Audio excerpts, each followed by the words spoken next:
홍춘욱 박사님 모셨습니다. 어서 오십시오. 안녕하세요. 반갑습니다. 네. 박사님, 저 궁금한 게요. 저도 책 간간히 내는 사람인데요. 아니 언제 그렇게 책을 쓰세요? 그 바쁜 일정 속에서. 그러니까요. 네. 네, 이번에도 책 나왔죠. 예, 네. 네. 돈의 역사는 되풀이 된다. 예, 여러분 덕분에 관심 덕분에 좋은 반응 얻고 있습니다. 네. 아니 힌트도 주세요. 언제 쓰시는지 얘기를 해줘야 우리 후학들도 그 글 쓰죠.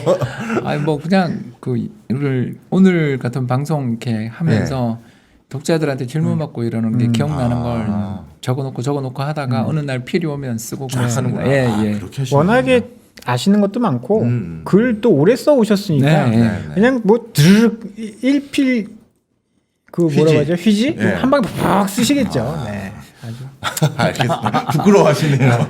일필 휴지가 되면 얼마나 좋겠어요. 자, 오늘 홍춘욱 박사님하고 많은 얘기 나누려고 하는데요. 벌써 뭐 채팅창에는 홍춘욱 쓰신 분들도 계시고 좋습니다.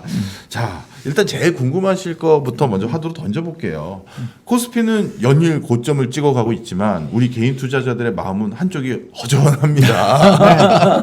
이거 고점인지 이제 빼야 되는 건지 시장 어떻게 보십니까? 아 매력적이진 않은데 다 빼려니 아쉬운 그런 시장이라고 보여지고요. 그림 한번 봐주시면 감사하겠습니다. 네. 그림 보시면 이 빨간 선이 그 수출이고요. 우리나라의 수출 증가율은 빨간 선이고요. 위에 파란 선이 코스피입니다. 네. 예, 뭐 완전히 그냥 똑같죠. 그렇네요. 그게 우리나라 경제와 주식시장의 관계가 이렇게 밀접하거든요. 그러니까 수출 잘 되면 장이 좋고 수출이 잘 안 되면 장이 나빠지는 게 한국의 네. 특징이다. 저는 그렇게 말씀을 드리고 싶고요. 그런데 이제 지금 여기 레벨을 보는 순간 수출 증가율이 지금 플러스 50% 정도잖아요. 네. 그러니까 역사상 최고 수준까지 있으면 수출이 늘어나고 있어요.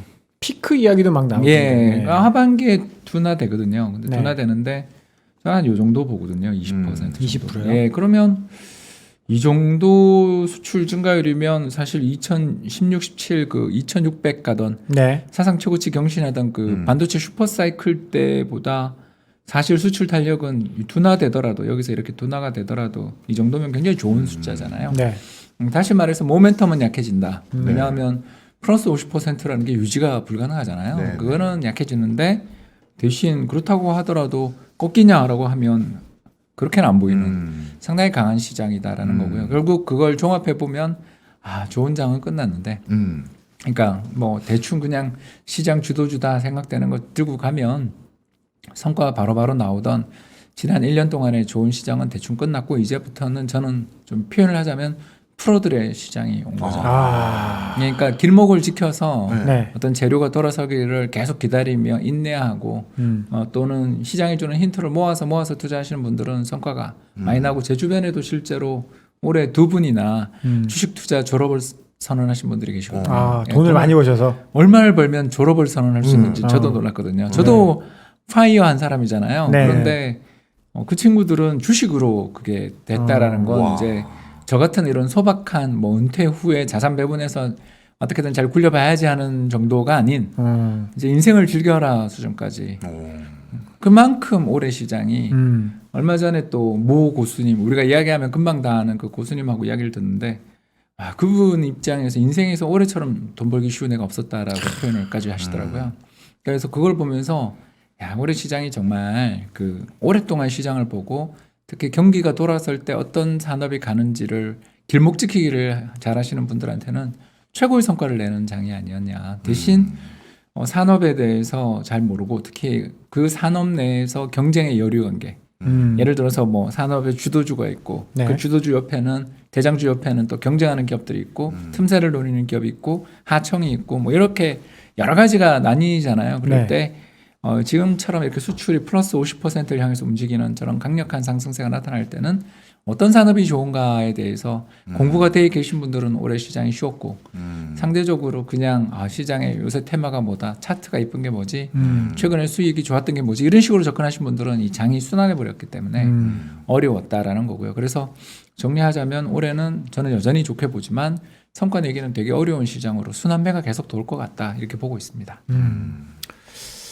작년하고 올해 상반기까지는 그래도 뭐 좋은 장 다 같이 올라가는 뭐 그런 시장이었는데 올해 이제 뭐 그런 시장은 좀 지나갔다. 그런 다 같이 좋은 시장은 아니다. 예, 이제는 상당히 저는 시장 자체가 뭐라고 할까요? 이제 링이다, 링. 정글이다. 예, 그 이제 프로들이 이기는 장 있잖아요. 굉장히 테마도 빠르고요. 그래서 작년처럼 그냥 BBIG 하나만 이렇게 딱 들고 가면 되는 그런 해는 그런 시장은 올해는 아닌 것 같아요.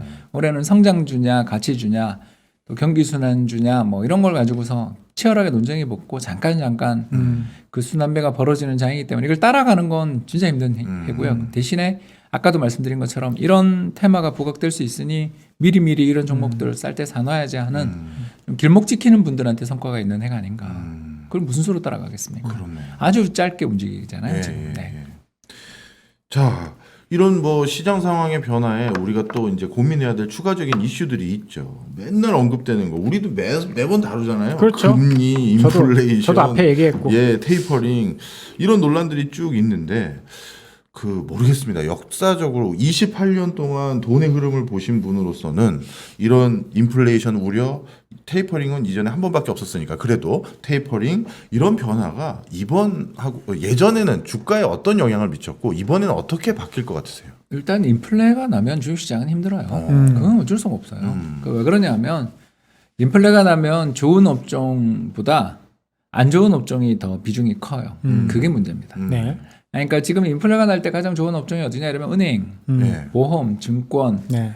철강, 건설, 화학 뭐 이렇게 쭉 나오는 이 전형적인 올드 이코노미 주식들인데 문제는 이 주식들의 비중이 옛날에 우리나라 시가총액에서 예를 들어서 70%를 차지했다면 지금 30% 정도잖아요. 많이 줄었죠. 네. 그 반면에 거기를 대신 밀고 들어와서 시장에서 비중이 굉장히 커진 거는 반도체, 네. 디스플레이 또는 배터리 네. 그리고 게임, 인터넷. 네. 여기에 바이오 네. 완전히 다르거든요. 그러니까 금리가 오르고 물가가 오르기 시작하는 시기에 성장주는 되게 힘들거든요. 성장주가 왜 힘드냐 하면 두 가지 이유 때문에 그래요. 첫 번째 성장주가 힘든 이유는 별거 아닙니다. 금리가 올라가면 미래의 수익에 대해서 할인율들이 올라가는 거니까 네. 결국 금리 올라가는 시기에는 시장의 퍼 자체가 위에 팽창이 쉽지 않아요. 그런데 성장주는 기본적으로 PER이 높은 기업들이니까 네. 시장 전체의 PER 확장이 어려운 시기에 성장주 혼자 달려간다. 되게 쉽지 않은 일이고요. 두 번째 문제는 이제 이보다 더 심각한 문제인데 작년에 왜 그렇게 BBIG로 대표되는 성장주들이 그렇게 시장에서 좋았냐 그러면 이익 성장이 희소해서 그래요. 드물어서 그래요. 쉽게 얘기해서 우리가 이제 어느 날 사막을 갖고 있는데 저 멀리 오아시스가 보여요. 어마어마한 가치 아니겠어요? 그리고 그 오아시스에 있는 물이 깨끗하지 않을 테니까 네. 그때 정화제라든가 혹은 또는 여러 가지 이건 물을 깨끗하게 만드는 여러 가지 제품을 가지고 있는 사람들이 거기서는 왕일 거 아닙니까? 네. 그러나 갑자기 그때 비가 온다면 그냥 우리 물통 하나만 넣으면 다 입을 벌리고 있으면 우린 갈증을 해소할 수 있죠. 네. 이 비유에서 알 수 있는 것처럼 오아시스에 뭐 예를 들어서 식수를 정화하는 그런 정수기라든가 이런 걸 가지고 계신 분들이 성장주인 거죠. 굉장히 희소한 제품, 희소한 시장에서 뭔가를 갖고 있는 회사들. 그래서 작년에 BBIG가 그렇게 매력적이었던 게 언택트의 시대 속에서 앞으로 이제 완전히 오프라인은 안 되는 세상이 올 것 같은 그 공포 속에서 매출이 계속 성장하는 기업들. 넷플릭스 같은 회사를 우리가 그렇게 좋아한 거잖아요. 네. 테슬라도 그렇고. 네. 근데 올해는 딱 보니까 전부 오프로 이제 돌아갈 것 같고 백신도 맞고 더 나아가 여행까지 되고 경제가 굉장히 폭발적인 성장세를 보이면서 인플레가 막 벌어져요. 네. 자, 이럴 땐 어떻게 되냐 하면 굳이 그 비싼 걸 사야 돼? 아니 어차피 다 성장을 하잖아요. 네. 수출이 50% 성장 늘어날 정도라면 대부분 기업들의 이익 성장이 발생을 하고 있는데 굳이 퍼가 높은 PER이 높고 PBR이 높은 기업을 사야 되냐. 싼 것도 많은데. 그러니까 상대 가격 비교가 가능해지는 시기죠. 네. 그러니까 작년은 얘들밖에 없고 BBIG밖에 없는 해였다면 올해는 BBIG 말고 선택의 폭이 넓은 시장이거든요. 그러면 매수세가 흩어지죠. 집중력이 약해지죠. 그러니까 올해는 그런 해인 거죠. 그렇기 때문에 금리가 계속 올라가고 인플레가 계속 난다. 이건 시장 전체에 걸쳐서 두 가지 효과를 미치는 거죠. 일단 전체 시장의 탄력을 왜냐하면 성장주 비중이 커졌으니까 힘들게 만들고 두 번째 시장의 주도주 변화에 대한 고민들을 해야 되니까 아무래도 확신이 투자자들의 어떤 신뢰랄까 어떤 종목이 이게 계속 주도할 거라는 그 신뢰나 확신이 약해지는 순간 조그만 악재만 나와도 좀 흔들리잖아요. 그런 일들이 반복되는 거죠. 그래서 저는 작년이나 올해나 여전히 BBIG로 대표되는 우리나라의 성장주들은 시장의 주도주다. 동의해요. 그러나 경쟁자들이 부각되고 있으니까 작년처럼 그 압도적인 맛은 없는 그리고 간헐적으로 시장에서 인플레 기대가 좀 약화되고 그러면 성장주가 다시 반등하고 요즘 뭐 카카오가 네. 한번 보여줬잖아요. 네, 그런 네. 식으로 모두 다 같이 가지는 않지만 재료가 나오고 이 회사는 정말 강한 모멘텀을 가지고 있어라는 확신을 주면 더 뻗어 나가고 그런 식으로 시장이 좀 움직이고 있다. 이렇게 볼 수 있는 것 같아요. 그럼 인플레이션은 어떻게 보십니까? 일단 저는 일시적이다의 한 편인데요. 그림 한번 이게 잘 안 나와서 그냥 말로 하겠습니다. 그걸 네네네. 시청자분들한테 띄워드리는 건 좀 죄송한 거고요. 네, 너무 네. 글자가 작네요. 이 간단하게 이야기해서 지난 5월달 미국의 소비자 물가 상승률이 플러스 5%, 우리는 네, 네. 2.6이 나왔는데 네. 우리가 2.6 나온 이유는 좀 이따 설명하고 일단 미국에 플러스 5%가 났는데 그 안에 내역을 살펴보니까 중고차랑 신차 가격이 거의 네. 전월 대비 물가 상승의 절반을 설명하고 있더라라는 거죠. 네네. 그러니까 그건 뭘 뜻하냐면 사람들이 이제 놀러 다니는 우리가 불황이 올 때 가장 소비를 줄이는 게 세 가지 있잖아요. 불황이 왔다. 예를 들어서 이제 저는 지금까지 회사 생활을 하면서 대략 직접적으로 나가라는 이야기를 들은 건 한 번이고 암묵적으로 나가라는 이야기를 들은 건 두 번 해서 총 3번 정도. 그러니까 암묵적으로든 대놓고든 잘린 게 3번 잘렸거든요. 이직을 3번 하셨다고 하죠. 아이 뭐 강제 이직이라고 합시다. 자, 아무튼 그렇게 다 불황에 그런 일을 겪었거든요. 네네. 뭐 예를 들어서 외환위기 때라든가 또는 차이나 쇼크 때라든가 그리고 뭐 재작년 저 미중 무역 분쟁 때 이런 걸 이제 겪었는데 그때 겪을 때마다 소비를 줄여야 되잖아요. 왜냐하면 제가 회사를 못 다니고 이제 구직 활동을 해야 되니까. 네. 회사를 못 다니면서 구직 활동을 딱 해야 된다고 생각되는 순간 제일 먼저 첫 번째 제가 컷하는 게 해외 항공권 끊어놓은 걸 캔슬을. 그렇잖아요. 그렇죠. 돈이 어딜 나가요 네. 지금. 네. 그렇지 않습니까? 두 맞습니다. 번째가 뭐냐면 차가 막 소리가 나고 끼익거리는 소리가 났었다면 네. 폐차장으로 가면서 이제 뚜벅이도 살자. 아유 뭐 아. 걸으면 좋지. 하루 만보 걷기 하지 뭐 만보기 차면서 네. 차나 이런 걸 일단 아무리 소리가 나거나 뭘 하거나 간에 새로 사기보단 네. 버리거나 아니면 고쳐 쓰잖아요. 네네. 그리고 세 번째가 외식을 줄일 거 아닙니까? 네. 맞습니다. 야 요새 밀키트 잘 나와 이러면서 집에서 먹잖아요. 그러니까 외식을 줄이게 되는 거죠. 그래서 이 세 가지가 모두 최근에 겪은 일이잖아요. 우리가 지난해 코로나 쇼크를 겪은 다음에 가장 힘들었던 산업들이 이 세 산업이잖아요. 맞습니다. 네. 그런 의미에서 놓고 보면 이제 이 중에서 쇼티지가 발생할 수 있는 산업은 아까 봤던 건 좀 자동차잖아요. 네. 그래서 작년에 뭐 밖에도 못 나가는데 사회 활동도 못 하고 서비스 이런 거 못 하고 집에서 전부 머리 깎고 있던 시절이잖아요. 미장원 못 가서. 그러니까 그런 시기에 차를 처분하거나 또는 뭐 여러 렌터카 회사들이 망했잖아요. 네. 없어지거나 구조조정을 겪었습니다. 그러면서 엄청나게 처분하고 중고차들 폐차하거나 팔았단 말입니다. 네. 조선도 그랬어요. 폐선이 엄청나게 많았잖아요. 작년에. 그 다큐멘터리 보는데 네. 그 신흥국가의 어린 소년들이 배를 해체하는 그런 작업을 하는 다큐멘터리 제가 본 적이 있었는데 작년에 폐선이 그만큼 많았고 또는 폐차도 그만큼 많았던 게 지금 이제 쇼티지가 발생한 거죠. 다 여행 좀 가야 될 것 같고 지금 특히 6, 7, 8 드라이빙 시즌이 시작됐는데 네. 차가 없단 말이에요. 네. 그리고 신차를 사러 갔더니 가격도 엄청나게 올렸고 그뿐 아니라 차량용 반도체 없어가지고 생산도 못한다. 그러니까 사람들이 막 가격이 엄청나게 오르는 이런 과정이 벌어진 거죠. 그러면 이거 오래 갈 거냐?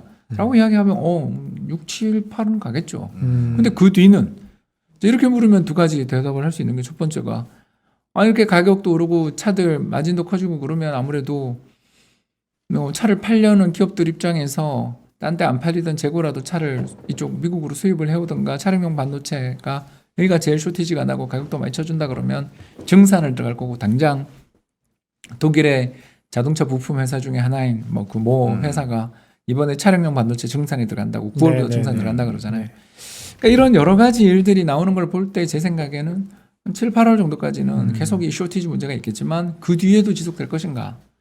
그거는 저는 좀 의문이 드는 거죠. 왜냐하면 경제라는 게 네. 특히 제조업이라는 게 계속 지속적으로 그동안 계속 물가가 떨어졌던 산업이었는데 갑자기 물가가 오르는 거니까 이거는 일시적인 충격이라고 봐야 되는 거고 결국 정보통신혁명 속에서 이 생산성이 지속적으로 향상되는 저희들이 흔히들 이야기하는 학습 곡선이라고 그러는데요. 생산량을 늘려나가면 늘려나갈수록 생산 단가가 떨어져요. 그 규모의 경제가 이루어지는 그런 게 일반적인 제조업의 패턴이거든요. 그런 측면에서 지금은 차질이 있고 근로자들도 또 복귀 안 했고 차량용 반도체 문제도 있는데 이게 뭐 몇 년 갈 문제는 아니지 않냐. 그렇다면 올 가을로 가면서 될 것 같고 이제 두 번째가 더 중요한 문제가 재정 지출이 6, 7월로 이제 끝나잖아요. 네. 올해 연초에 시작했었던 바이든 정부의 대규모 재정 정책은 6, 7월로 끝났고 실제로 그게 명분이 있는 게 백신 다 맞아가지고 지금 마스크도 안 쓰는 주들이 늘고 있는데 이걸 뭐 재정을 왜 더 주냐에 대한 이야기들이 나올 수밖에 없다면 그 돈 들고 사람들이 돈 쓰고 하던 것들이 대략 7, 8월 되면 물론 이제 후행적으로 효과는 있겠지만 7, 8월 되면 이제 지금과 같은 적극적인 소비 지출들이 둔화되면서 정상으로 돌아가야 되는데 돌아갈 수 있을지에 대해서는 아직 우리가 불확실하니까 이런 것들을 종합해 보면 대략 인플레는 여름 정도까지는 계속 나오지만 그 뒤에는 지속되겠는가에 대해서 저는 좀 약간 의문을 갖고 있는 거죠. 이연된 소비가 지금 뭐 나오면서 그러니까 이제 그게 지금은 어디 꼼짝도 못 하니까 차를 사고 물건을 사는 데 집중됐다면 이제는 체험 소비 쪽으로 서비스로 가지 않겠냐. 그런 것도 좀 걱정되는 게 유가가 계속 오르고 있고 맞습니다. 서비스 물가가 올라가고 지금 뭐 집값도 미국은 비싸다고 하고 그런 것들 좀 걱정하는 분들이 계시거든요. 맞습니다. 네. 근데 그 일단 미국의 그 임대료 물가 같은 경우는 네네. 그 지난 5월에 그렇게 급등할 때도 전월 대비 0.3% 정도밖에 안 올랐거든요. 물론 이것도 오른 거죠, 꽤 오른 거죠, 오른 거지만 뭐 이 정도 오른 걸 갖고 그동안 임대료 물가가 눌려 있었던 걸 생각하면 이게 네. 뭐 인플레 요인이다 이렇게 말하기는 지금 좀 어려운 여건이고요. 결국 이제 지금 국제 원유 가격이 네네. 73불을 뚫었잖아요. 네. 그렇게 브렌트 기준 뚫었는데 이 유가가 이 정도 레벨까지 올라가게 된다면 여기서 더 올라가게 된다면 분명 세계 경제에 옛날 100불 가던 때는 호황이었지만 네. 요즘 경제가 이제 회복되는 중인데 여기다 근데 지금 호황은 아닌가요? 아니, 미국 지금- 성장률이나 이런 거 보면 약간 그러니까 이제 회복되는 V자의 오른쪽이지 어, 고원이라고 말할 수는 없는. 아. 그러니까 옛날 그 성장률 되게 안정적으로 높게 고성장이 유지되던 2000년대 중후반의 100불과 지금이 이제 작년에 충격에서 회복돼서 또 베이스 이펙트로 성장률이 잘 나오는 지금을 단순 비교하기는 좀 어렵지 않나 그렇군요. 그런 생각도 듭니다. 이게 사실 저는 향후 세계 경제 전망에서 제일 걱정이 식료품 가격도 되게 많이 오르고 있거든요. 그래서 네. 식품 가격이 계속 지금 얼마가 올랐냐면 전년 동기 대비해서 이렇게 뭐라고 하나요? 상승률 이런 걸 조사를 한번 해보면 계속 0.4, 0.5씩 전월 대비 계속 오르고 있거든요. 네. 여기에다가 아까 원유 가격도 뭐 그렇게 계속 오르고 있고 이 둘이 만약 지속되면 그리고 뭐 일기까지 좀 안 좋아서 네. 뭐 그래서 작황도 안 좋다 이렇게 되면 2011년 겪었던 그 자스민 혁명 당시의 혼란이 그러니까 경기는 되게 안 좋은데 식품 곡물 가격 및 뭐 이런 거 오르는. 그 연료 가격까지 다 급등해 버리면 네. 사람들이 그러니까 우리 선진국 사람들은 엔겔 지수가 낮으니까 그러니까 전체 소비에서 식료품 비중이 되게 낮아요. 근데 네. 중국만 해도 전체 소비 바스켓에서 35% 정도가 식료품을 넣거든요. 그만큼 식료품 비중이 신흥국으로 갈수록 높은데 저희 집은 좀 높은데. 자녀분들이 있으니까요. 그거가 문제가 되면 이게 이제 정치적인 문제. 음. 최근에 특히 코로나 이런 걸로 인해서 경제가 굉장히 큰 타격을 받았던 신흥국 경제가 이걸로 충격을 받게 되는 경우 이제 우리 입장에서는 무슨 문제가 생기냐면 돈이 올해 신흥국이다 이러고 좀 약간 움직이는 듯한 모양이 좀 있었잖아요. 네. 이게 이제 물 건너가 버리게 음. 되는. 그러니까 그 2010년부터 시작한 10년에 걸친 신흥국 장세의 부진이 네. 사실 자스민 혁명 때부터 시작된 거였잖아요. 아니, 그때 그렇군요. 계속 지난 10여 년 동안, 그러니까 요 올해 말고요. 네. 2011년부터 2018년, 19년까지 선진국 대비 신흥국 증시가 계속 약세였잖아요. 맞습니다. 흘렀어요. 네. 네. 그러니까 주가 자체의 절대 레벨은 올랐을지 모르지만 세계 증시의 상승률 대비 신흥국이 굉장히 부진했거든요. 미국만 올랐죠 뭐. 예, 이거 왜 그런가 이렇게 아니 일본도 올랐으니까. 아 예. 예, 왜 그런가 이렇게 이제 우리가 생각해 보면 원자재 가격 그때 이제 셰일 오일 혁명 이런 것 때문에 못 오른 것도 있었지만 신흥국 경제나 정치적인 불안, 이 나라의 신뢰 이런 문제들 특히 브라질 같은 나라들도 그랬고 중국도 그랬잖아요. 네네. 그러니까 어떤 이 나라가 계속적으로 개방이나 어떤 세계 경제 체제 속에서 이렇게 포용적 국가로 계속 갈 것인지 아니면 다시 옛날로 회귀할 것인지에 대한 어떤 걱정 이런 것들도 되게 많은 시기가 아니었나 좀 그런 생각이 들더라고요.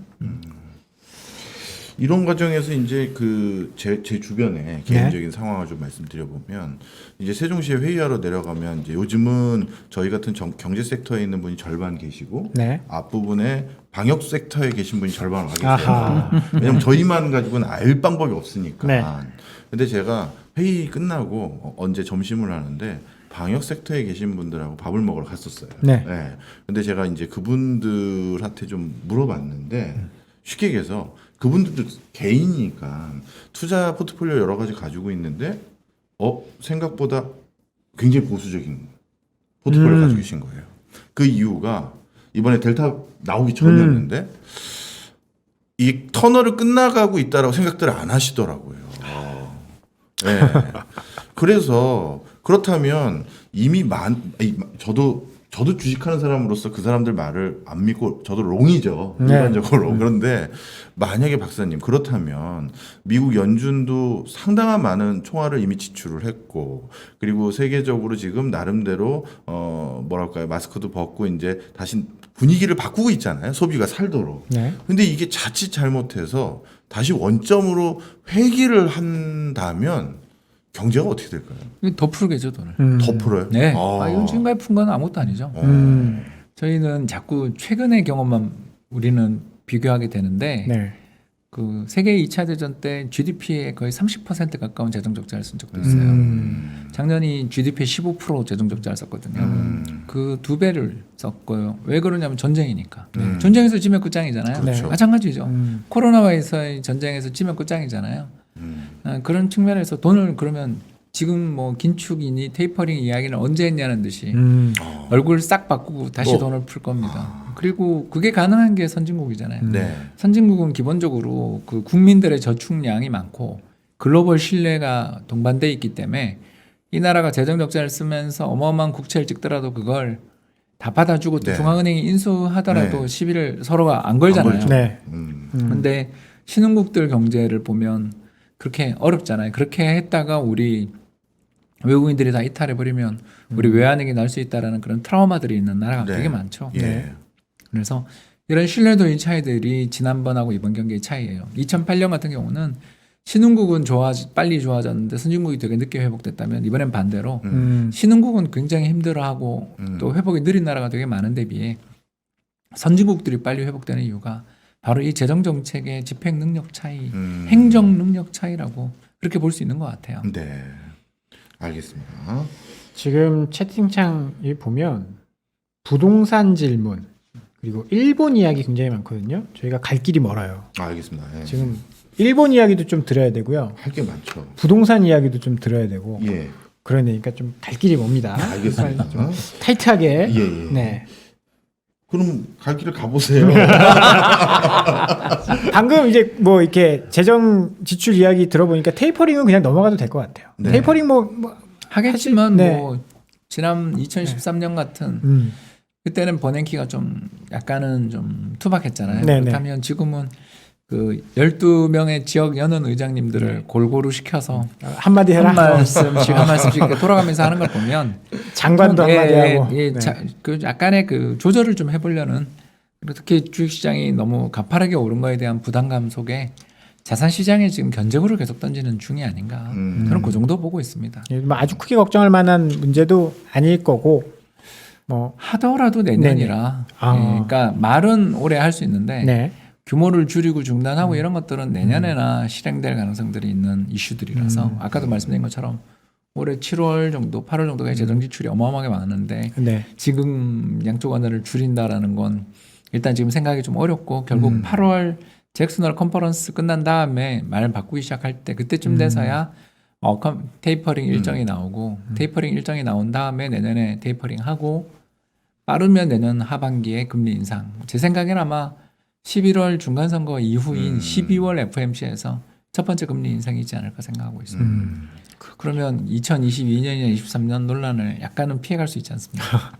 그러다가 정치적인 어떤 문제들 이런 것들도 좀 회피할 수 있지 않을까 생각되는데 일단 이게 뭐 근데 베이스 시나리오니까 네. 네. 이건 또 여러 가지 지표들 특히 아까 제가 걱정했던 식료품 가격이나 에너지 유가. 가격이 이 정도 이렇게까지 올랐는데 더 오른단 말이야 싶을 정도에서 공포 수준이 돼버리면 연준의 태도는 얼마든지 바뀔 수 있기 때문에 그 부분은 좀 계속 워치를 이렇게 관찰을 해야 될 것 같습니다. 네. 유가와 식료품 가격을 잘 보셔야 됩니다, 여러분. 이번에는 이제 좀 매크로한 거 말고 우리 개인 투자자들 네. 얘기를 좀 하려고 합니다. 네. 뭐 작년에 코스피 역사상 최고치 경신하는데 우리 그 동학개미라고 그 당시 불렀던 개인 투자자들의 자금이 결정적인 기여를 했거든요. 지금도 엄청 기여하고 계시죠? 그렇죠. 네. 근데 재미있는 것은 동학개미들의 수익률은 네. 모르세요? 마이너스입니다. 맞습니다. 아시죠? 네. 마이너스입니다. 저번 달인가요? KDI에서 예, 뭐 그 보고서가 자본시장연구원에서 나왔던데요? 나온 네. 보고서인데요. 네. 그래서 기존 투자자들은 그래도 수익이 조금 났는데 네. 신규 투자자 그러니까 동학개미들은 명목 수익률이 플러스 5%인데 네. 너무나 잦은 매매를 하신 나머지 순 투자 수익률은 마이너스 2% 정도가 나왔더라라는 속상하네요. 거죠. 그러니까 왜 이런 일이 벌어졌냐 하면 이제 결국 답이 정해져 있는데 바로 너무 단기 매매를 좋아하시는 것 같아요. 그래서 지난해 한 해 동안 개인 투자자들의 주식 거래 대금이 얼마냐면 8,600조. 그러니까 어마어마했어요. 새로 터진 계좌가 한 600만 개 터졌는데 거래 대금이 8,600조니까 대박이다. 예, 우리나라 GDP가 1년 GDP가 2,000조 정도 되거든요. 그러니까 1년 GDP의 4배 정도가 공중 사회전을 했다라는 거고요. 이 과정에서 우리나라 주황색 선으로 되어 있는 신규 투자자들의 평균 주식 보유 기간이 며칠인가 봤더니 8일.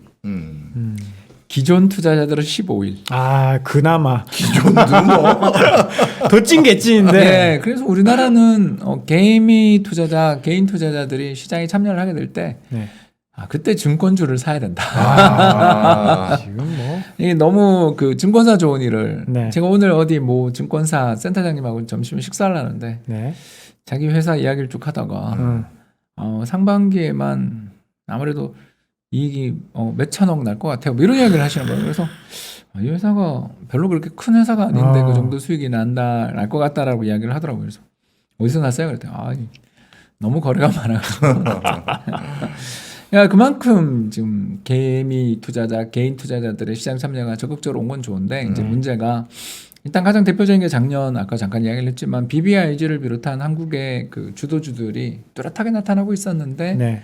그렇게 자주 매매할 필요가 있는가? 시장이라는 게 올해는 또 길목을 잡는 해인데 그러니까 작년은 추세적인 주도주가 있었고 올해는 그 추세적 주도주들이 금리 상승 속에서 이렇게 순환하면서 이제 올해는 뭐 예를 들어 건설주다 아니면 해운주다, 조선주다 이런 식으로 뭔가 순환매가 들고 좀 기업들의 실적들이 앞으로 개선이 기대되는 그런 종목군으로 길목을 좀 지키면 되는 해인데 계속 이렇게 매매를 해버리면 무슨 일이 생기냐면 어떤 주도주 예를 들어서 카카오를 사놨는데 카카오 오르니까 기분이 좋아서 한 10% 수익이 나서 그 돈으로 현금을 마련한 다음에 치킨을 한 잔 이렇게 하시고 네. 그리고 자 다시 사야지 하고 딱 떨어봤더니 내가 팔았던 가격보다 올라 있다. 못 자, 사죠. 이렇게 되면 못 사거든요. 절대 못 이게 삽니다. 실전 심리가 이게 네. 사람이 못 삽니다. 그러면 어떻게 되냐면 예를 들어서 카카오가 너무너무 좋아 보였는데 카카오는 이미 날아가 버렸고 나는 마음에 지웠잖아요. 네.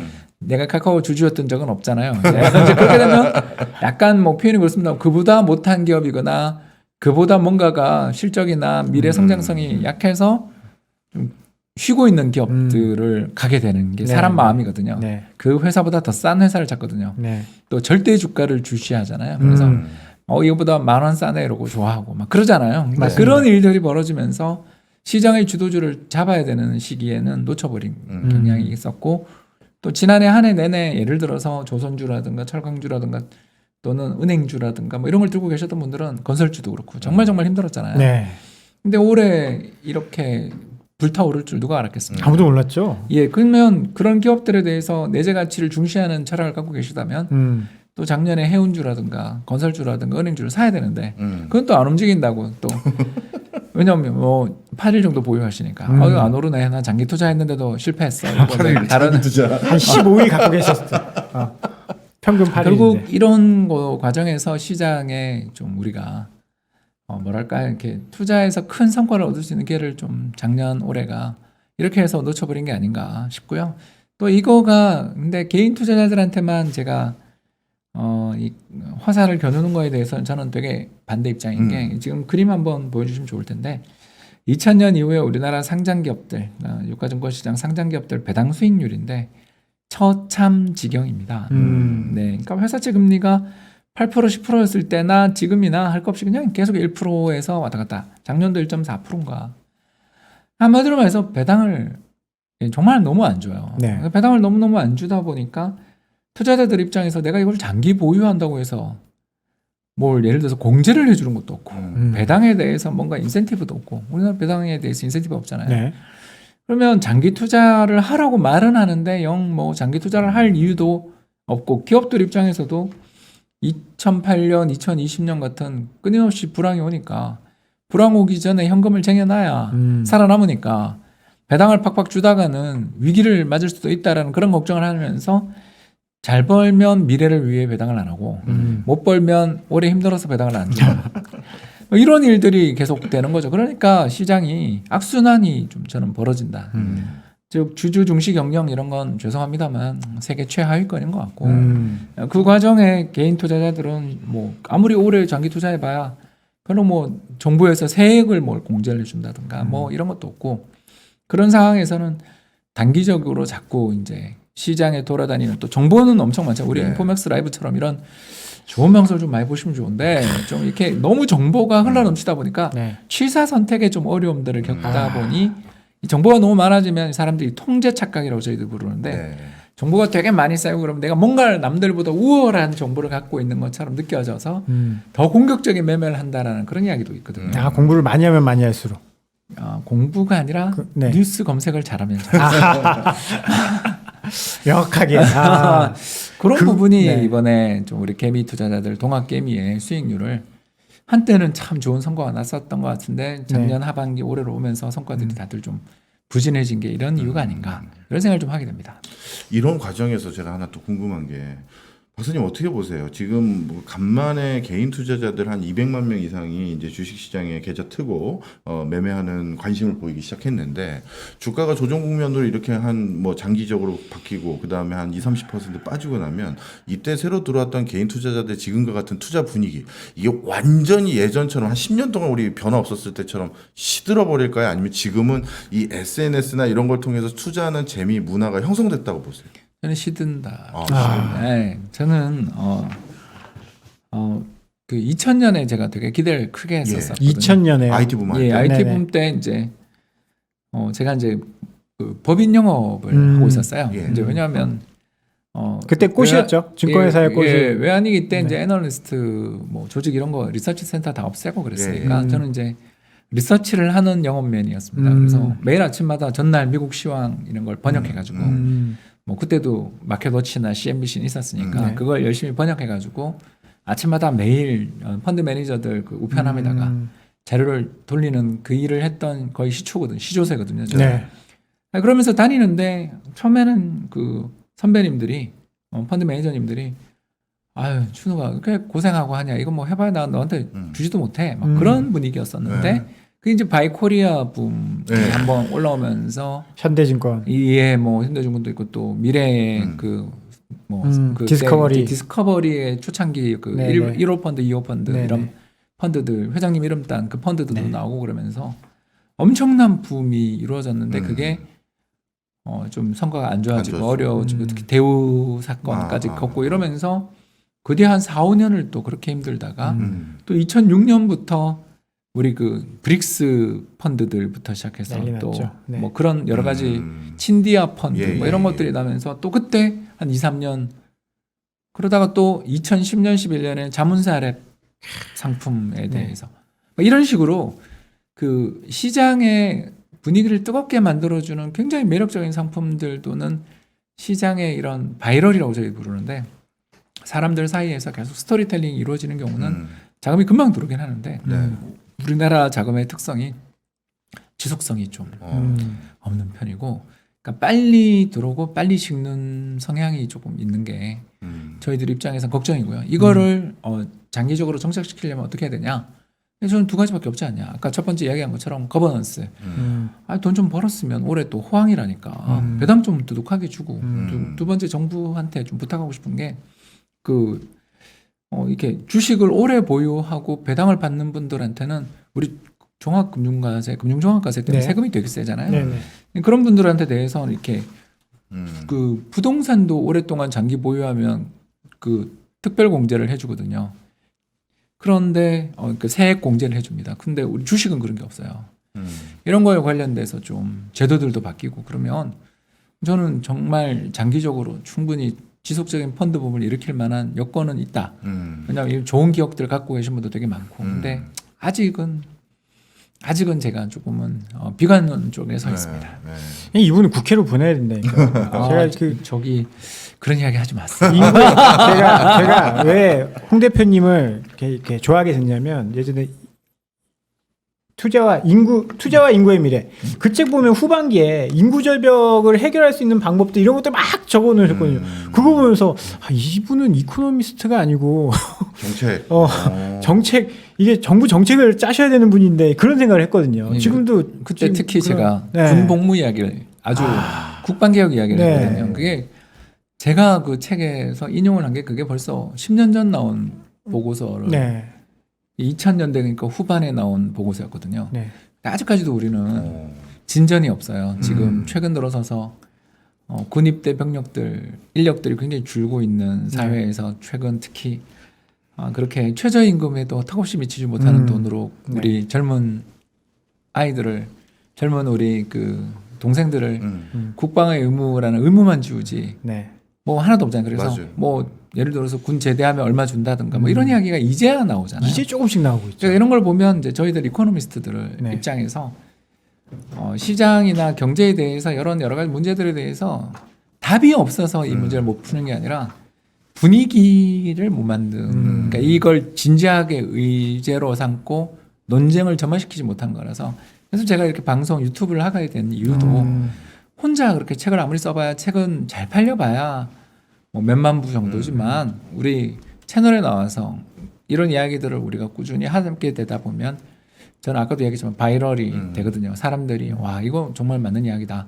그게 새를 얻어 나가면서 세상을 바꿀 기회가 있지 않을까 그런 희망도 좀 갖고 나왔습니다. 네, 중요한 말씀이시네요. 채널 홍보도 한번 좀 하고 가시고 지금 시간이 많이 없어요. 그래서 빨리 아니 왜 없다고 하는 거? 우리 좀 어차피 타이트하게 지금 이것도 해야 되고 일본 얘기도 지금 안 했던 일본 그래서? 얘기도 해야 되고 네. 지금 해야 되는데 저 일본 얘기 먼저 제가 화두 던져도 될까요? 그래요? 네, 네. 가보시죠. 예. 사실 홍 박사님 나오시면 이제 여러 가지를 여쭤봐야 되는데 단순히 이제 주식 시장을 이제 둘러싸고 있는 환경에 대해서도 또 말씀을 나눠주실 수 있는 거의 유일한 이코노미스트 분이시거든요. 사실 우리에게 공기와 같은 게 어떻게 보면 인구 구조라든가 저출산 고령화 이게 우리 공기 상황인데 맞습니다. 이런 상황에서 아무리 우리가 일본과 달리 신수종 산업에 대해서 프론티어하게 막 나가고 있고 치고 나가고 기업들의 혁신 능력, 재벌 3, 4세도 뭔가 해보겠다는 움직임은 있지만 우리도 인구 구조는 일본을 쫓아가거든요. 중장기적으로 어떻게 보십니까? 우리는 일본을 쫓아가나요? 아니, 그 인구는 쫓아가죠. 주식 시장은요? 주식 시장은 좀 전혀 다른 시장 같아요. 일단 두 가지 차이가 좀 있는데 이걸 좀 너무 무시하시더라고요. 일단 첫 번째 가장 큰 차이가 뭐냐면요. 네. 일본은 GDP의 수출 비중이 10%. 내수 중심. 예, 완전 그러니까 1억 총 중류 사회라고 스스로를 불렀던 1억 2천만 국민 중에 1억이 중산층이다. 라고 말이 있을 정도로 상당히 평등한 사회고 지금도 평등한 사회입니다. 네. 상대적으로. 그러다 보니까 그 내수 시장이 너무 커서 기업들이 그 갈라파고스화된 이유가 그러니까 주변 1000km 이내는 육지가 없는 절의 고도의 섬이 갈라파고스처럼 거기 굉장히 독자적인 생태계가 만들어졌다 그러잖아요. 그런 것처럼 일본 경제가 너무나 큰 또 섬나라잖아요. 그리고 딴 나라에 대비해서 상대적으로 시장을 개방 안 하는 네. 이런 폐쇄적인 그런 시장으로서의 특성을 지니고 있다 보니까 이렇게 내수 시장이 망가지는 순간 이게 답이 없는 나라가 되는 거죠. 그래서 우리나라 같은 경우는 전체 GDP에서 높을 땐 60%, 낮아도 40% 정도가 수출인데 네. 일본은 그런 게 없으니까 그래서 우리나라는 내수 경기가 2002년 카드 사태 이후에 얼마나 안 좋았습니까? 500만 신용불량자 사태. 네. 그리고 또 2010년부터 13년 사이에 있었던 우리 그 하우스푸어 사태. 네. 이런 굉장히 내수가 안 좋은 시기가 있었는데도 불구하고 다 수출로 그 뒤에 극복하고 극복했죠. 호황을 네. 만들어냈죠. 네. 우리 16, 17년 반도체 예. 호황이라든가 또는 2005, 6, 7에 있었던 중국 붐 같은 게 우리는 수출로 타개를 할 수 있는 여력이 있는데 거기는 전혀 그게 없다는 게 가장 큰 문제고 두 번째가 일본이 그 정말 문제가 심각했던 가장 큰 이유는 은행들이 주식을 다 들고 있었어요. 그래서 전체 상장 주식의 30% 이상이 13대 도시은행들이 갖고 있었습니다. 그러니까 왜 그러냐면 이게 이제 메인뱅크 시스템, 주거래은행 시스템이라는 건데 간단합니다. 이 회사가 있다면 뭐 예를 들어서 아사히 맥주가 있다, 기린 맥주가 있다 그러면 그 기린 맥주의 사장이 어디 출신이냐면 은행장들, 부은행장 출신들이 그 관계 회사의 사장으로 갑니다. 왜 그렇죠? 왜냐하면 돈을 빌려주고. 예, 돈을 빌려주기도 하지만 대주주예요. 그래서 은행이 주인입니다, 기업에. 근데 이제 문제가 버블이 붕괴되고 내수가 망가졌잖아요. 그렇게 망가지는 순간 은행들이 연쇄도산을, 그래서 13개 도시은행 중에 지금 남아있는 게 3개밖에 없거든요. 다 합병되거나 없어졌어요. 그러니까 이 과정에서 이제 2차 위기가 발생을 한 거예요. 그래서 2차 위기가 뭐냐면 바로 금융 빅뱅이라고 불렀던 1999년에서 2001년 사이에 일본 은행권 대규모 구조조정이 들어가면서 2차 구조조정이 10년 불황에 이어서 또 구조조정을 해버린 거예요. 그러니까 이런 상황에서 벌어진 나라를, 물론 이제 대만이라고 똑같이 자산 가격 붕괴됐지만 은행 그냥 끌고 갔던 나라도 있죠. 그래서 대만 같은 나라도 정말 불쌍하고요. 근데 일본은 뭐 더 차참하게 그렇게 망가질 수밖에 없었던 게 은행 시스템 망가진 데다가 수출까지 안 되면서 뭐 수출은 원래 우리한테 경쟁력을 잃어버리고 있었지만 내수가 안 되는 상황에서 인구까지 감소를 하니까 내수에 의지하는데 인구가 줄면 이건 큰일 나거든요. 근데 우리는 수출 비장도 크죠. 그리고 은행들 지금 연체율이 사상 최저잖아요. 오늘 나온 그 한국은행의 금융안정 보고서를 보니까 연체율이 너무 낮아서 저도 놀랄 정도로 낮더라고요. 거기다가 아까도 잠깐 이야기했지만 우리 내수 시장은 이미 2002년하고 하우스포 사태 때 큰 타격을 받았음에도 불구하고 수출 잘 되고 혁신 산업 성장하는 순간 바로바로 내수 산업 경기도 좋아졌잖아요. 그래서 이거 우리나라 아주 다이나믹스, 그러니까 역동성이 살아있는 나라라서 그걸 단순 비교하기는 어려운 것 같아요. 그래서 인구가 감소하면 내수 경기는 안 좋아지겠죠. 안 좋아지지만 제가 봐서 그게 모든 면이 안 좋아지는 게 아니라 양극화, 인구가 늘어나는 도시와 줄어드는 도시, 늘어나는 지역과 줄어드는 지역 사이의 경기의 차이가 나지 전면적인 어떤 불황 이런 이야기를 하기는 아직은 좀 섣부르다 생각합니다. 네. 좀 이어가 보면 아까 금융안전보고서 이야기 하셨잖아요. 네. 거기 이제 거기서 일부 도시 서울 지역에 뭐 집값이 조금 네. 고평가되어 있다 그런 이야기가 있었어요. 네, 사실입니다. 네, 그 지금 좀 이어서 같이 이야기를 해보면 요 책에도 이번에 쓰신 책에도 부동산 관련돼서 막 투자를 해야 된다. 젊은 사람 내가 20년 전, 30년 전이었나요? 글로 20년 돌아가면 전이죠. 그렇게까지는 나이는 안 맞아요. 왜 고등학생 때로 돌아갈 수 있잖아요. 고등학생 때로. 그때는 돈이 없는데. 그 책에도 그렇게 쓰셨잖아요. 20년 전으로 돌아가면 내가 부동산 공부를 하겠다. 예, 이코노미스트가 그런 말씀을 하셨어요. 그건 배신인데. 약간 그게 제가 우리 편견이 너무 입장에서는 컸어요. 네. 저도 옛날에. 네. 그 일본처럼 우리가 될 줄 알았고요. 네, 네. 두 번째 97년 외환위기 때 네. 부동산 시장이 너무 힘들었잖아요. 네. 그래서 약간 그 집을 가지면 망한다라는 그런 공포를 네. 가지고 저는 특히 지방에 있는 도시 출신이어서 네. 그 뒤 사실은 제가 무서운 이야기를 하나만 하자면 네.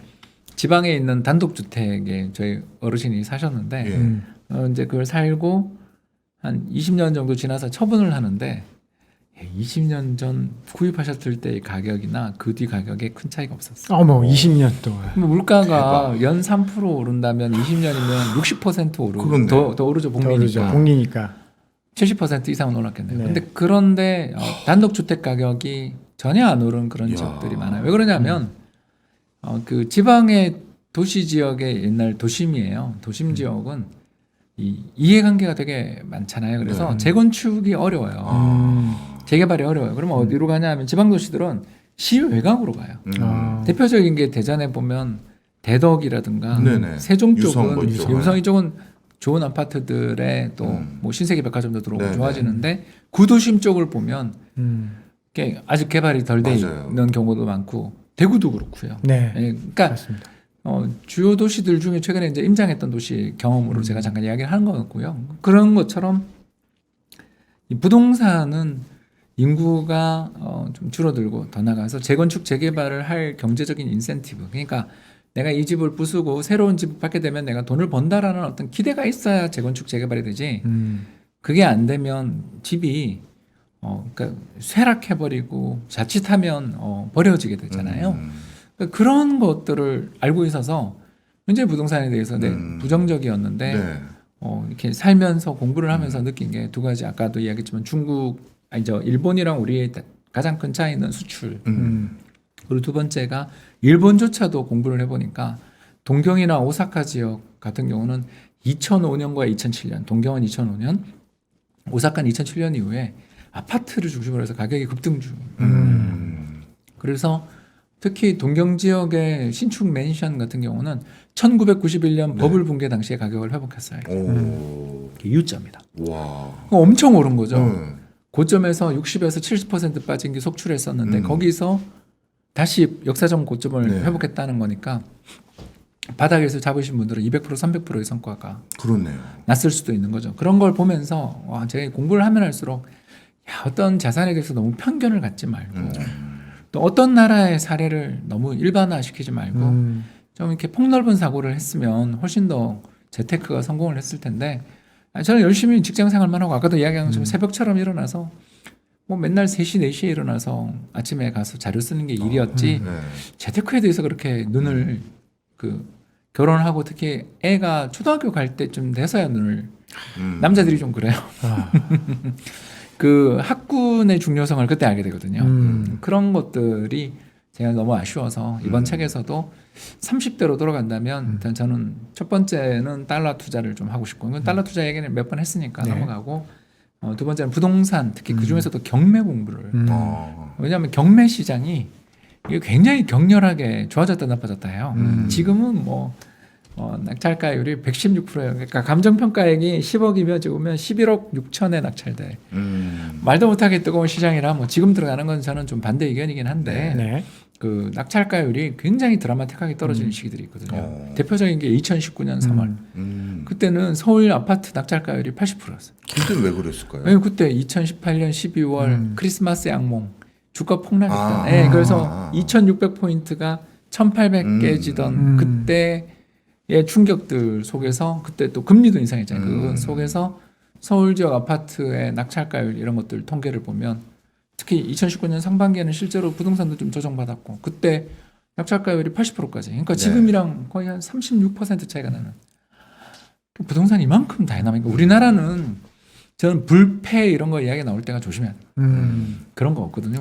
우리나라는 좋았다 나빴다 좋았다 나빴다 하는 나라지.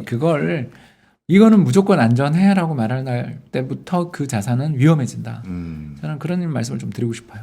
그럼 박사님 아까 말씀하신 게 그 일본이나 이런 사례를 보고 부동산에 대한 편견을 좀 없애고 관심을 둬야 된다고는 하셨는데 지금 서울의 집값은 또 약간 높다고 평가하시잖아요. 네, 저는 지금은 굳이 사야 되냐?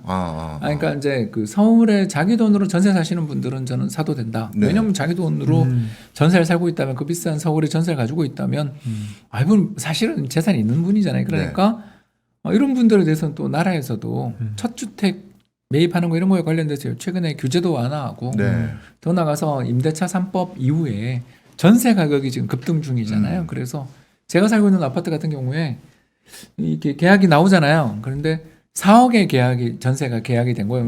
너무 낮은 거 아니야? 그랬는데 다음 주에 보니까 7억 얼마에 전세가 나온 거예요. 계약이 된 거예요. 그러니까 이게 계약갱신 청구를 쓴 물건은 4억인 거고 새로 전세를 받으신 분은 7억 그것도 후반이었어요. 너무 놀랐죠. 이게 그러면 지금 4억 전세 사시는 분이 2년 연장했다고 마음이 편할까요, 여러분? 안 편하죠. 그렇죠. 이건 2년 뒤에 무조건 자기는 쫓겨나는 거잖아요. 그렇다라면 저는 제가 그 입장이라면 지금 금리도 굉장히 낮고 앞으로 오를 수는 있지만 그건 고정금리 대출 받으면 되니까 금리가 굉장히 낮고 2년 뒤 전세 가격에 대한 리스크들을 생각하면 지금 집을 사두는 것도 대출을 받아서 얼마든지 지금 서울 전세를 갖고 있을 정도의 구매력을 경제를 가지신 분들이라면 해볼 수 있지만 그런 정도의 어떤 상황, 그 전세 가격 때문에 해야 되는 분들을 제외하고 내가 지금 근데 전세는커녕 반전세 할 돈도 없고 월세 살고 있는데 집을 산다. 이건 굉장히 리스크해질 수 있는 거잖아요. 왜냐하면 신용대출까지 이제 레버리지를 많이 일으켜야 된다라는 이야기가 되는데 지금 최근 레버리지에 대한 규제가 정부가 계속 들어오고 있는데 자칫하면 큰 위험에 처할 수도 있기 때문에 저는 일단 구분해서 살펴보자. 실수요자들 입장에선 전세에 살고 있는 실수요자는 사도 되지만 전반적인 역사적인 흐름에서 놓고 볼 때 지금 일단은 고평가 국면인 건 부인할 수 없는 사실이고 네. 그 고평가가 제 생각에 1, 2년 사이에 더 커질 것 같거든요. 왜냐하면 지금 불이 붙었으니까. 예. 온 전국이 불이 났어요. 그냥 네. 불장입니다. 이런 급등세들이 이어지면서 순환매가 벌어질 때는 이건 더 가요. 그건 어쩔 수 없는 거고요. 지금은 불이 그냥 심리가 붙어버렸어요. 이런 장세는 보통 1, 2년 더 가니까 일단 제 생각은 그렇습니다. 지금 이 장세를 보면서 여력 있는 분, 아까 이야기했던 그런 분들 사는 거는 뭐 동의지만 이런 강한 불장이 나왔다는 자체는 일단 장기적인 자산 시장의 그 흐름에서 볼 때 각도가 이렇게 올라가는 건 절대 좋은 신호가 아닌 건 알잖아요. 우리가 수십 년 봤잖아요. 네. 너무 가팔라지는 가격의 상승이 나타나고 난 다음에 항상 그 뒤에 제일 최선이 기간 조정이고 그 뒤에 사실 급격한 조정이 오는 경우도 종종 있었다는 걸 생각하면 1, 2년 정도는 더 오르겠지만 2년이 될지 3년이 될지는 그건 모르지만 아무튼 당장은 더 오르지만 지금 무리해서 특히 뭐 예를 들어서 내가 집이 한 채 있는데 하나 더 산다든가 막 이런 식의 공격적인 투자를 하는 거에 대해서는 저는 좀 반대 의견입니다. 오늘 컨셉이 이제 돈의 흐름이다 보니까 그런 관점에서 하나 또 화두를 좀 던져드리면 저는 만약에 코인이라는 요 변수가 없었으면 지금 종합주가지수 4천 가까이 갔을 거거든요. 아, 코인에 들어간 돈이 다 그렇죠. 주식시장에 왔으면 왜냐하면 성향이 비슷한 자금이란 말이에요. 네. 리스크에 대해서 내가 테이크하겠다라는 자금이란 말이에요. 맞습니다. 그런데 그 주식시장을 견인했던 또 다른 이유 중에 하나가 또 집을 다주택이라든가 투자 부동산으로 투기로 들어갈 수 있는 투자든 투기든 들어갈 수 있는 경로를 최대한 그냥 눌렀거든요, 정책으로. 그쵸. 그러다 보니까 또 유유자금 풀린 것들이 오갈 데 없었을 때 또 증시로 왔고 물론 그 중에서 좀 안정적인 그건 안정적인 돈들이에요. 그래서 삼전부터 해서 그런 대로 대규모 들어왔거든요. 근데 몇 달 전부터 지금 내년이 선거란 말이에요. 양쪽 그 리더십을 꿈꾸는 사람들의 진영에 있는 선배들이 연락이 와요. 예, 뭐냐면 야 정호야 우리 쪽에서 양쪽 다 똑같은 질문이었어요. 결국 지금 뭔가 사람들의 마음을 잡아야 되는데 부동산에 불만이 너무 많은데 그 중에서 이거 좀 규제를 풀어서 편하게 사고 대출받아서 사고 하나 더 살 수밖에 없는 좀 상황들이 있는 사람 있잖아요. 뭐 주말부부 한다든가 네. 뭐 이런 뭐 실질적인 애로사항들도 있더라. 이거 다 풀어주면 너는 부동산이 폭등할 것 같니? 라고 물어보더라고요. 저는 단기간에는 크게 오를 것 같아요. 라고 하면서 저는 머릿속에 뜬 게요. 홍 박사님. 그러면 주식시장에 있는 돈 중에서 일부 다시 부동산으로 간다라고 저는 생각했는데 어떻게 생각하세요? 네, 동의합니다. 그러세요? 네. 특히 저는 뭐 올해 계속 이야기하고 다니는 게 작년은 부동산보다 주식이 좋아요라고 하고 다녔고 네. 올해는 주식보다 부동산이 좋아요라고 하고 다니고 있는 중이잖아요. 왜냐하면 부동산은 불이 붙어버려서 이게 부동산은 불이 잘 안 붙지만 붙으면 오래 타는 토탄 같은 그런 거고요. 주식은 아까도 이야기했지만 양은 냄비라서 마른 장작. 마른 장작이죠. 잘 타고 잘 꺼집니다. 네. 화력 좋죠 대신. 그래서 올해 저 방금 말씀하신 것처럼 동의해요. 그래서 부동산이 이런 식으로 계속 오르게 된다면 일단 한국은행이 참지 않을 거고요. 금리 인상을 안 할 수 없고 더 나가서 주식에서 수익 좀 낸 돈 모아서 집 사야지. 라는 아까 특히 그 전세에 대한 공포가 되게 크잖아요. 네. 그래서 그런 분들까지 나올 여지가 충분히 있기 때문에 일단 저는 주식은 아까도 이야기했지만 작년처럼 좋은 장은 아니고 올해는 프로들이 돈을 버는 해인 것 같고 실질 수익률로만 놓고 보면 레버리지까지 있으니까 부동산이 올해는 더 가격 상승이 높은 해가 되지 않을까. 네. 자금 이동 가능성도 있다. 이렇게 보고 있습니다. 차장님. 네. 우리 인포맥스 부동산으로 바꾸는 거 어때? 저희는 또 지금- 청취율을 따먹는 하이에나 같은 사람들이. 근데 지금 좋습니다. 주식 네. 관련된 분들이 많이 보고 있기 그런가? 때문에 지금 뭐 그렇게 기분이 나중에 좋으실 것 얘기하- 같지 않아요. 그거는 나중에 얘기하자는 일단 거지 안 하자는 건 아니고. 지금 요거는 이제 책 관련된 이야기인 것 같은데 28년 차 지금 시장에서 돈 공부만 하셨잖아요. 돈 공부만 하셨고 그렇죠. 이코노미스트가 시장- 그렇죠. 뭐. 시장이 올랐다가도 내려가고 내려갔다가도 올라가는데 그러면 이렇게 흐름을 어떻게 잡느냐? 그건 뭐 네 그런 뭐- 부분들이 가장 좀 중요할 것 같은데. 저는 뭐 일단 세 가지를 많이 봐요. 네 첫 번째는 만장일치. 만장일치. 그러니까 비관론자가 마이크를 뺏기를 때 그럴 때가 있거든요. 네. 예, 저는 당장 2007년에도 그런 경험이 있었고요. 실제로 또 2017년에도 또 좀 그런 거 분위기가 있었잖아요. 네.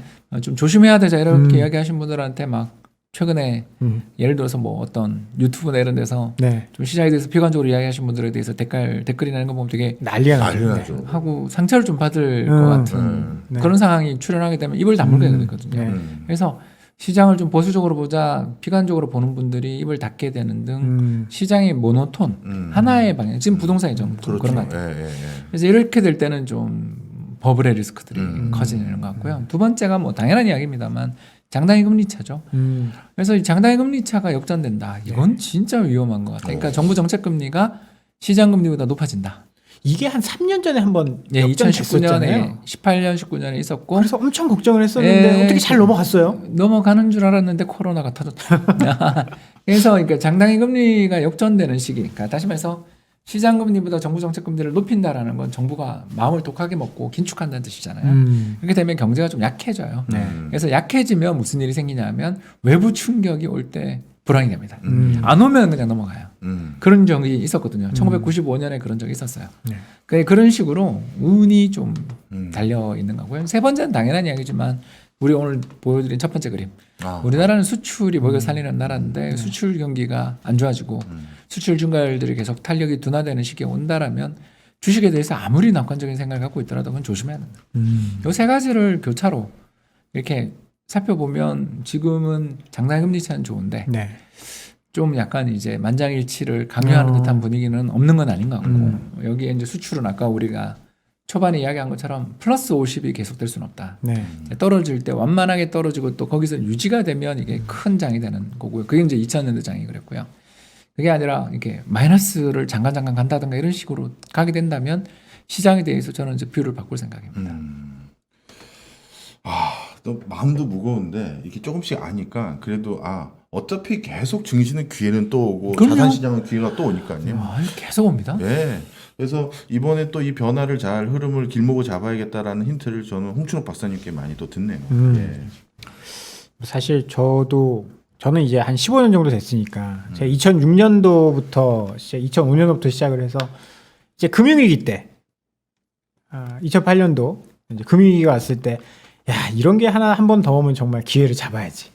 그런 생각을 했었는데 10년 뒤에 뭐 이런 뭐 코로나로 해서 한번 기회가 왔었는데 이건 좀 약간 좀 변주가 되잖아요. 그런 것들이 참 어려운 것 같아요. 그래서 공부 열심히 하고 우리 홍춘욱 박사님 같은 분들의 유튜브를 계속 보고 책을 자꾸 읽으면 네. 이런 것들을 또 잘 헤쳐나갈 수 있지 않을까. 저도 그래서 지금 아직 좀 이르지만 경매 공부를 한번 좀 홍 박사님, 홍춘욱 TV2 경매 어떠세요?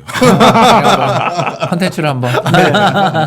근데 저는 홍 박사님이 이 소년 같은 그 열정이 아직도 있으시고 너무 좋은 게 저도 자주 보거든요. 근데 그 뒤에 또 자랑스럽게 그 실버 그걸 또 다 갖다 놓으셨어 또. 기분이지 않습니까? 그리고 저 아무리 바쁘시더라도 저희 인포맥스에도 종종 나와주세요. 네. 자 마지막으로 또 하나 질문하실 거 하나 하시죠. 저는 이제- 벼르고 있는 게 있습니다. 아 그래요? 네. 제가 먼저 해도 돼요? 예, 먼저 하시죠. 저희 개인 투자자들한테 뭐 지금 많이 이야기를 하셨지만 그래도 이제 어떻게 해야 된다. 아까 뭐 약간 시장에 이번 올해는 좀 쉽지 않을 것이다 그런 말씀 다 하셨지만 이제 정리해서 요약해서 한번 좀 말씀을 해주시면. 그 애널리스트들이 썼던 산업 분석 보고서를 좀 많이 봤으면 좋겠어요. 그러니까 개별 종목 보고서도 참 좋지만 이 개별 종목 보고서가 어떨 때 보고서가 왕창 나오다가 어떨 때 안 나오는 그런 사이클이 불가피하게 존재하거든요. 네. 왜 그러냐면 이제 예상에 좀 빗나갔거나 아니면 주가가 갑자기 급등해 버리면 이걸 목표 가격 조정하기가 되게 어려운 그런 기업들도 있고 그래서 이게 개별 종목 보고서를 보고 투자하는 것도 참 좋긴 하지만 안 보는 것보다 낫지만 그보다는 지금 같은 해에는 이게 경기장이거든요. 경기 순환주 장에는 각 산업의 패권을 쥐고 있는 주도권을 쥐고 있는 기업과 그러지 못한 기업 또는 추세를 추정하는 기업들 사이에 산업 내 역학구도 그리고 산업 내의 선행 변수들 이런 것들을 보면 이게 시장을 읽는데 굉장히 도움이 되거든요. 올해 같은 해는 특히 재료가 계속 경기 재료, 인플레 재료 뭐 이런 게 계속 나오는 해이기 때문에 산업에 대한 공부들을 이번에 좀 올해는 하면 투자에 그래도 상당히 도움이 되지 않을까. 보고서를 읽는 건 기본인데 그 보고서 중에서도 개별 종목 보고서도 참 좋지만 산업의 구성, 산업이 어떨 때 좋은가. 작년 이맘때 나왔던 산업 보고서와 지금의 올해 나온 산업 보고서를 비교해 본다든가 이러면 굉장히 재밌게 경제 공부도 되고 투자의 성과도 올려나갈 기회가 올해는 있지 않을까 생각합니다. 아유, 저는 약간 중복 질문이라서 네. 제가 이게 홍 박사님 말고는 어디 여쭤볼 데가 없었던 질문이에요. 왜냐하면 다소 홍 박사님 불편하시면 패스하셔도 됩니다. 예. 지금 우리 인포맥스를 비롯해서 우리 인포맥스도 인포맥스에서 선정된 베스트 애널리스트 분들이나 이런 분들을 통해서 진짜 정론을 드리려고 애를 쓰고 다른 유사 채널들도 많이 생겼습니다. 그런데 정작 그래서 정보의 홍수 때문에 또 다른 문제가 생겼어요. 그리고 그 과정에서 지금 많은 분들이 약간 인재, 개인 투자자들도 약간씩 성찰이 올라가면서 이 말들을 내가 어떻게 받아들여야 되는지에 대한 고민들이 생긴 거죠. 왜냐하면 여기 나오시는 많은 현직자분들은 자신의 업 때문에 생기는 또 입장들이 있을 수 있거든요. 자, 그런데 우리 홍 박사님은 이미 어떻게 보면 일가를 이루시고 이제 은퇴를 하신 분이기 때문에 그냥 순수히 개인들에게 여기서 나온 또는 우리 다른 유사한 많은 채널에서 나오는 현직자들의 말을 우리는 어떻게 받아들여야 될까요? 저는 이게 사자성어를 하나 하자면 네. 근묵자흑이라고 그렇거든요. 자, 예, 그러니까 검정물 근처에 가면 검정물이 튀게 돼 있고요. 네.